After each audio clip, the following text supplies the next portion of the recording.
et siis märgata. Ja kumade valida kas selle või selle üles. Rohkem kedagi ei küsi.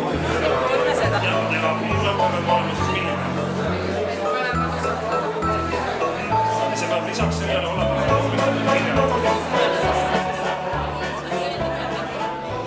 Ei, ma usun, et see on oluline ikkagi.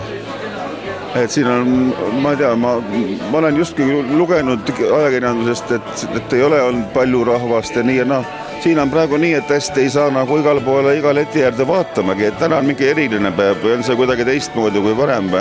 Et mulle teadaoleva info põhjal nagu ma arvasin, et see on selline, ja võib-olla mõni häbeneb tulla või mida iganes või lihtsalt ei peeta seda asja selliseks piisavalt atraktiivseks, aga siin on rahvast praegu nii palju, et ja just kõik võimalikes vanuseklassides, kaasa arvatud veel kooliõpilased ka, eks ole.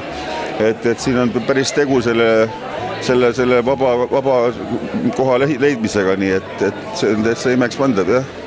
Ma olen ikka juba teatud sellised voldikud ja infopülletäänid niimoodi näppude vahele võtnud juba, et ma usun, et ma lasen selle asjal siin niimoodi pärast tänast koolitust natuke vaibuda ja vaatan need asjad veel kord läbi. Huvitav, nagu ma ei oska ka selle kohta rääkida, ma olen esimest korda siin. Ma arvan, et suveks tööd otsides on see väga hea koht, kuhu tulla. See väga palju inimestele nagu saab edu nagu näidata, et kuhu nad võiks oma karjäärini suunata.